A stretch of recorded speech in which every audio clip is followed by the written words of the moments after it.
The private part dita stitch padi. At that time she was aged about 7 years only. 7 वर्षीय नाबालिका झियारी को अति पाशविक भावे बलात्कार करने अभियोगे अभियुक्त दुष्कर्मकारी कका को 20 वर्ष सशस्त्र कारादंड देश जो राय प्रकाश करिसेंती पोस्को कोर्ट एथिसह अभियुक्त पात्र मुंडा को 2000 टंका जोरिमाना मध्य होइछे। जोरिमाना अनादेय अधिक 1 वर्ष जेल दंडादेश देइछंती कोर्ट।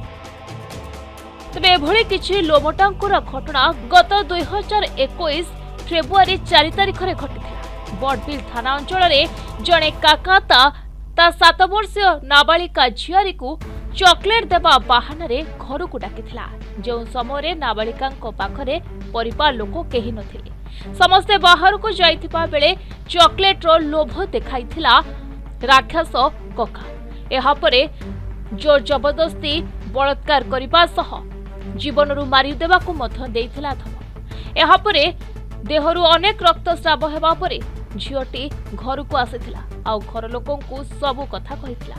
तबे परिवार लोके ताकू हॉस्पिटल नै जाइथिले आ हॉस्पिटल रे तार गुप्तांग रे 2टी स्टेज मध्य पड़िथिला।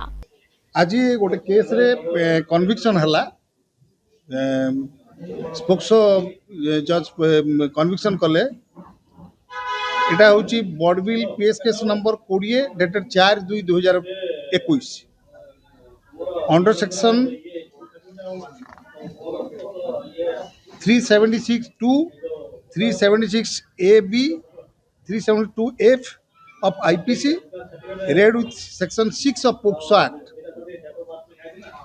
सेथिरे इन्फॉर्मेंटर एलिगेशन रे अक्यूज थिला पात्र मुंडा आलियास खर्च जे कि माने विक्टिम रो गोटे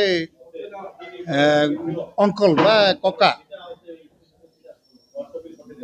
4/2/21 रे दिन बेले जेतेबेले तार माँ लुगा सफा करुला सेतेबेले तार से कजिन बा अंकल ताकू झील को डाकी नहीं गला ता घर को चॉकलेट देवा बहाना रे एवं नहीं ताकू सेक्सुअल असल्ट कला एवं सीते कांदिले मध्य ता मुहरे हाथ पात देई ताकू ऑब्स्ट्रक्ट करिकी ता कमिटमेंट सेक्सुअल एक्ट कमिट कला। Sethu after commission of the offence से ब्लीडिंग इंजुरी नहीं की घर को आसिला तार माँ पाक आसिला एवं माँ बापा समस्त कहला तापर ताकू से माने मेडिकल नहीं की गले।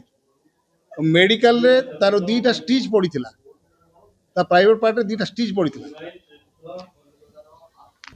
तेणु समस्त प्रमाण पत्र ता एगेंस्ट थिबारु ताकू आज पोक्सो जज केउंझर कन्विक्ट करिसेंती बा दोषी साब्यस्त करी ताकू दंडित करिसेंती। एवं जो विक्टिम जे थिला जो 7 वर्षर छुआ ताकू मान्यवर अदालत 10 लाख टंका क्षतिपूरण बाबद को देवाई निष्पत्ति नहीं एवं डिस्ट्रिक्ट लीगल एड को डायरेक्शन देइचंती मध्य। और शेष रे दीर्घ 5 वर्ष पर राय प्रकाश पाई अभियुक्त कका को 20 वर्ष जेल दंडादेश होइछे। केउंझरु पूर्णचंद्र पटनायक रिपोर्ट प्रतिदिन।